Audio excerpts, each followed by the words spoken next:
What's a subtle sign that someone is a good person but doesn't want to show it? Probably a boring answer, but I have this friend who I can just tell is really sincere when he asks how I'm doing. I appreciate anyone asking because it's a convenient conversation starter, but with him I can tell he actually cares what the answer is. I had a maths teacher who used to bust my chops. He was fun, but also very temperamental. He'd be silly to a point, then tell you off when you outsillied his silliness. I was sat opposite a quiet girl who suddenly looked really distressed. She said something to him in a whisper, and he looked down to a puddle on the floor. She'd wet herself. This was when we were 11 to 12, so it was quite a big deal. I clocked this at the same time, and he gave me this look like don't you dare. He went over to his desk, poured himself a water, then came back and was pretending to peer at her work, before stumbling and dropping it on her. He apologized and made a big scene and told her she could go and get a spare uniform from the office as it was his mistake. I really respected that. I think it showed a lot about his character and care. Discretion.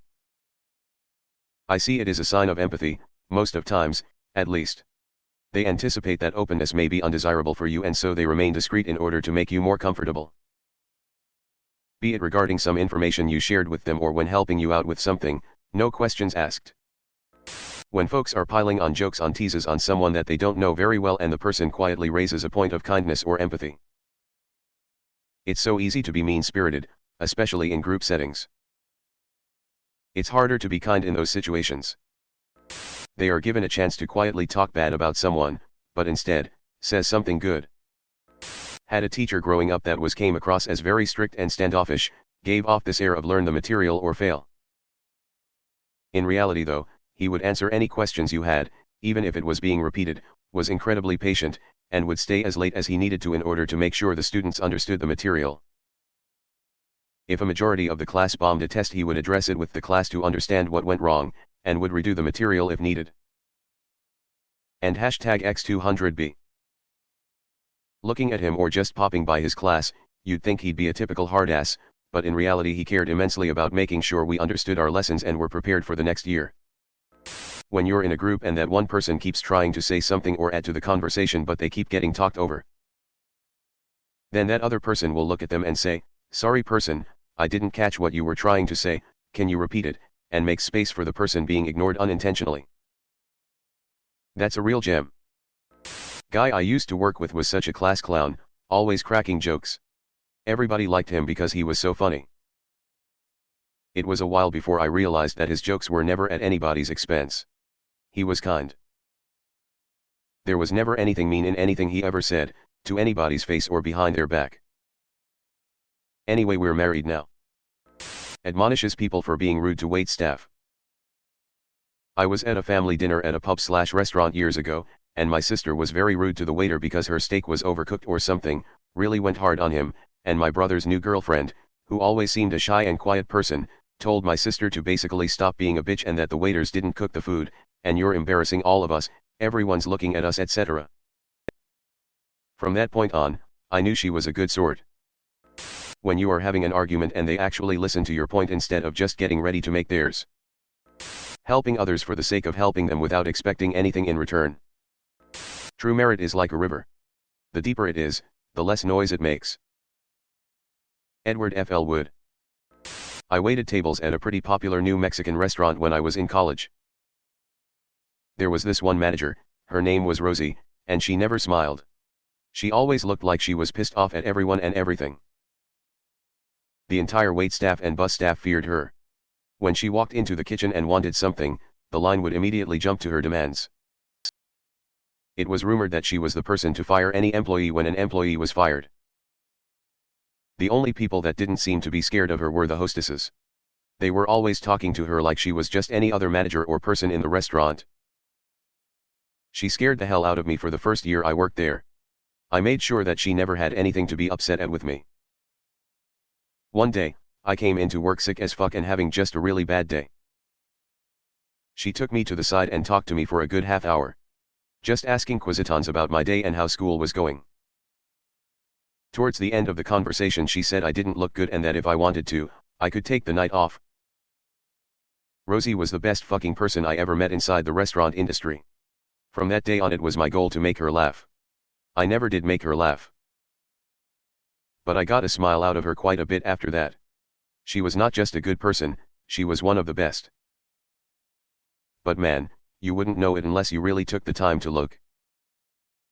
She was one of those types of people you know had had a hard time in life and put up a rough exterior. But deep down she was a softy and loving grandmother type. I hope she's happy in her retirement. They say take your time.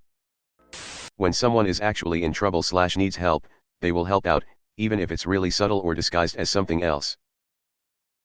For instance, there was a kid in my school who had a reputation for not caring about others, doing whatever he wanted, and tried to convince everyone that he pretty much had no emotions. I think he thought it made him seem more tough and hardcore, and although he didn't necessarily do anything bad to anyone, he tried not to seem kind either. Once, one of my friends at school had some sort of emergency where she needed, I think, $30. Most people in class either didn't have $30, which was quite a bit for a kid to bring to school, to loan her, or they just didn't want to give it to her, thinking they would never get it back, and she was panicking. The teachers couldn't help her for some sort of legal reason. I think she wanted to take a taxi to the hospital because something had happened to a family member but was slightly underage, and the teachers had to pretend that they had no idea she was doing this. So, this kid with the reputation collected money from all of his friends, since he didn't have the money himself, under the pretense of another reason. I think it was something like movie tickets or something for that evening. Then, he privately gave it to her, but told her not to tell anyone it was him. I was close friends with her and was actually standing right next to her when he approached us and told us this. She managed to get to the hospital on time, while he paid for the tickets or whatever with his own money once he got home. When she later offered to pay him back, he refused, insisting that he didn't do anything. I think he knew that her family would struggle to pay that back. They were having some financial trouble. I guess it's not extremely subtle in my case since I was standing right there, but that was the first time I began realizing how some people pretended to not be a good person when they actually were. The person who asks, "How are you?" and genuinely wants to know, giving responses that show understanding. I've discovered that often what appears to be indifference is actually an internal struggle of, I am extremely concerned about this but I don't think that it's any of my fucking business or requires my intervention. People who make excuses to do good deeds. Picking you up from the airport? Oh, it was on my way. Buying you a beer? I accidentally ordered two. Helping you move? I need the workout. Now I don't have to go to the gym later. Volunteering at an event? I had nothing else going on tonight, I'm just here cause my buddy asked me to. Anyone who does a favor for you and then acts like you're doing them a favor, or brushes the favor off as nothing, is a person who is doing the good deed for the sake of it and not for the praise or clout they receive. These are the best kinds of people. My ex-wife's father was diagnosed with a stage 4 cancer. About 2 months before he passed, my in-laws' apartment burned down. No renter's insurance, almost everything went up in smoke due to electrical fire. They moved in with us. Right around same time my AC went, so I called a friend of a friend and he came out to look at AC. Did a $800 or so job and we were just shooting shit and I told him casually about the fire. He wouldn't take a penny and told me to use the money to buy something for her parents at their new place. Bedding, whatever stuff they needed. Wouldn't take the money, full stop. I used the money for their security deposit on the place. None of our so-called close friends did such thing. No one bothered to even ask how they can help. About 6 months later, he invited us to his birthday party. We went and I said a toast, telling everyone how good of a person he was. I had a hard time finishing the toast, because almost everyone choked up. Except my ex, who looked at me like I was scum. When we got home, she said, "I was so embarrassed you were singing him praises. You don't even know this man and yet it was like you were trying to climb up his ass. You're pathetic." It didn't matter what they did, apparently, because I put out the cash. The fact that I was going to pay that money to him and he didn't take it, giving it to her parents apparently didn't matter. So here are the two opposites. No regrets. I was at school with a guy who was the king of the cool kids. He was always getting busted for breaking school rules, drinking, smoking, bad-mouthing the teachers and so on. In fact, he did a bit of jail time later, for nonviolent low-level drug dealing. I was the uber geek of the school.